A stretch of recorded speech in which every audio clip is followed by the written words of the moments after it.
Olá, meus queridos ouvintes! Sejam bem-vindos de volta ao podcast do Caderno J, seu espaço de informação e reflexão sobre cultura.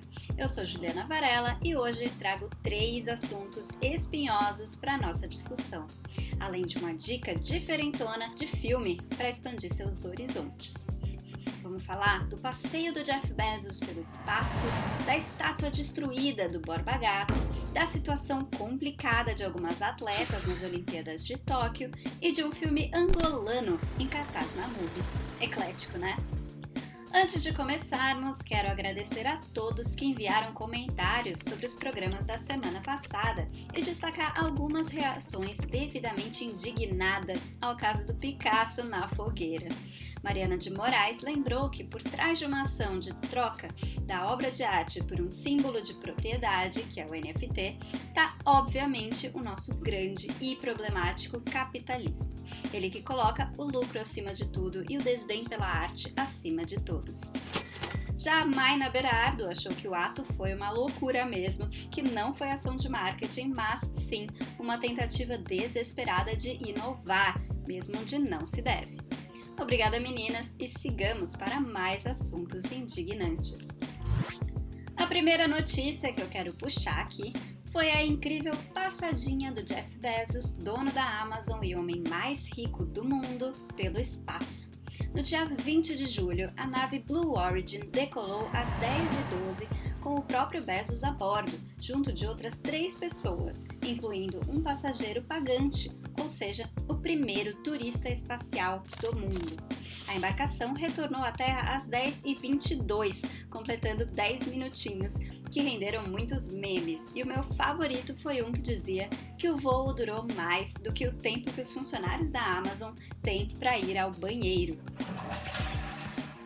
A questão é que o Jeff Bezos não é o único que está usando o seu dinheiro para realizar sonhos de ficção científica. Poucos dias antes, o dono da Virgin, Richard Branson, também embarcou numa nave construída pela própria empresa para dar uma voltinha pelo espaço. Além dos dois, Elon Musk, criador da Tesla e segundo homem mais rico do mundo, também está empenhadíssimo na corrida espacial com sua SpaceX. A empresa já levou astronautas da NASA até a estação espacial, está desenvolvendo um foguete gigante para ir a Marte e também vem trabalhando numa internet via satélite ultra rápida. O que os 3 têm em comum é o fato de que são bilionários e as suas empresas não representam a corrida de um país pelo espaço, como foi nos anos 60, mas sim uma corrida empresarial, portanto com um viés mais comercial. Tanto Bezos quanto Branson pretendem explorar o turismo espacial para os ultra-ricos, enquanto Musk e o Bezos têm planos de criar colônias espaciais, sejam em órbita ou em Terra, como no caso da Lua e Marte. Agora, queria voltar para aquele meme do banheiro e também colocar aqui a infeliz frase que o Bezos proferiu depois de pousar. Ele disse: "Eu quero agradecer a cada funcionário da Amazon e a cada cliente, porque vocês pagaram por isso." É o famoso "vou trabalhar que nem um cão para levar o meu chefe para Disney", ou no caso, para o espaço. E eu fico triste que essa conquista do espaço, algo que para mim sempre representou a curiosidade por tudo que ainda não se conhece, tenha se reduzido agora a uma representação tão literal da desigualdade e dos interesses do capitalismo. E esses interesses, em geral, não são nada científicos. Essas empresas não vão para o espaço pelo conhecimento, mas de um lado vão pelo interesse turístico, ou seja, para oferecer um contato superficial com a ideia de espaço, e por outro econômico, ou seja, explorando a capacidade de ir ao espaço para gerar mais lucro na Terra, e não necessariamente para melhorar as condições de vida nela ou fora dela. Outra frase do Bezos, que pelo jeito não é lá muito bom com palavras, dizia que precisamos pegar toda a indústria pesada e poluente e levá-la para o espaço, mantendo a Terra como a joia que ela é.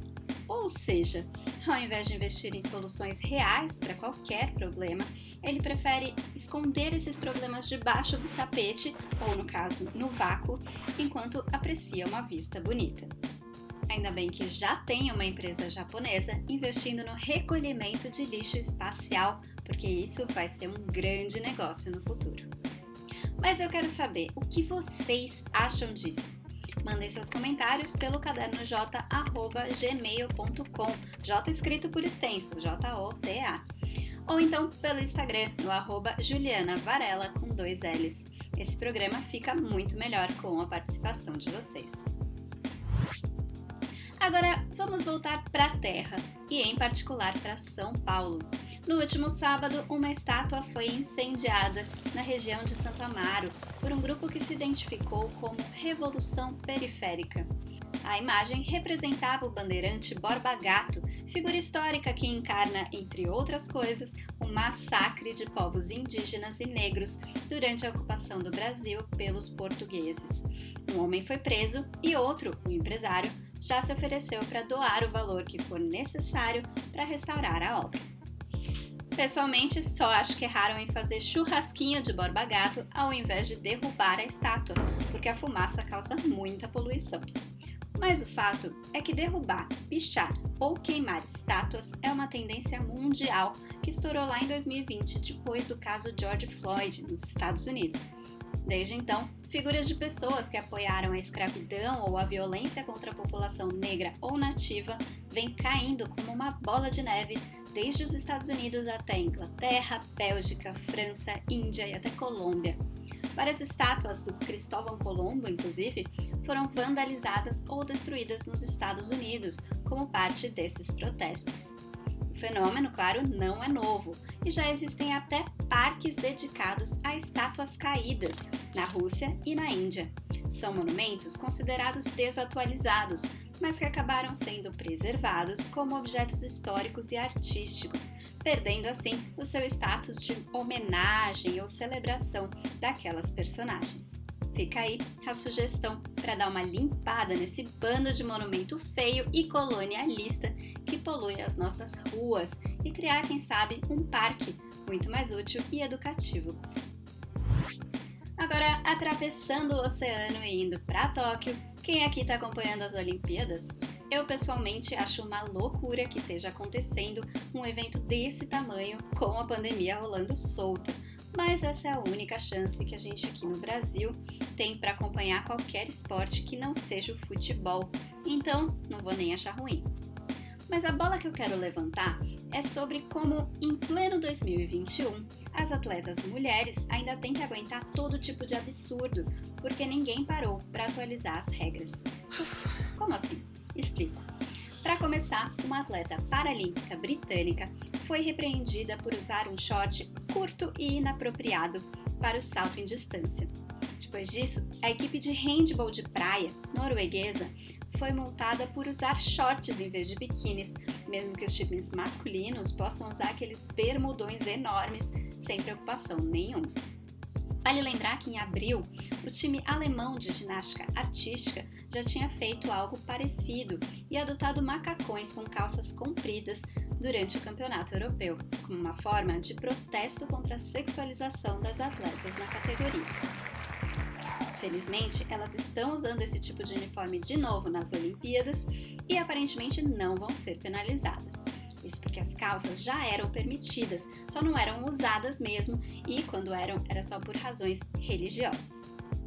Ainda em Tóquio, uma nadadora inglesa foi proibida de usar uma touca feita especificamente para cabelo afro, porque esse modelo não estava previsto nas regras. Por fim, a capitã espanhola do nado sincronizado teve que viajar sem o seu filho bebê, porque a organização não ia permitir que ele saísse do hotel, que era separado da Vila Olímpica, isso até o final dos Jogos, ou seja, ia ser impossível para ela amamentar enquanto estivesse ali. Moral da história? Da próxima vez que você ouvir o Galvão falando que essa Olimpíada está sendo super inclusiva porque tem quase 50% de mulheres, lembra que elas estão ali, mas não necessariamente estão tendo a melhor das experiências. Para fechar, queria deixar aqui para vocês uma dica de filme angolano que é um realismo fantástico / ficção científica bem low budget em cartaz na MUBI. A plataforma é carinha, mas está com uma promoção de 3 meses por R$10, são R$10 ao todo pelos 90 dias, então eu tô aproveitando. O O filme se chama Ar Condicionado e é assinado por um diretor chamado Fradique. A história começa quando os aparelhos de ar-condicionado começam a cair sem explicação no meio das calçadas de Luanda, matando muita gente e deixando todo mundo derretendo no calor de uma cidade sem árvores. Um homem rico, então, pede para que o seu faz-tudo, chamado Mata-Cedo, conserte o seu aparelho e não deixe que ele caia, porque ar-condicionado meu não cai, é o que ele diz. E para isso, o Mata-Cedo vai tentar descobrir o que é que está provocando as quedas. O filme vai discutir, então, colonização, memória e o distanciamento que a humanidade acaba criando em relação à natureza e às suas origens, especialmente quando essas origens envolvem uma tradição de pensamento mágico.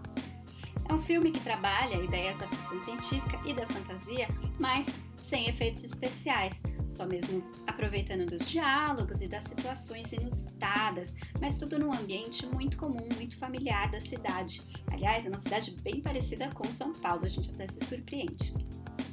O filme me lembrou um pouquinho o brasileiro Branco Sai, Preto Fica, que também era uma espécie de sci-fi periférico.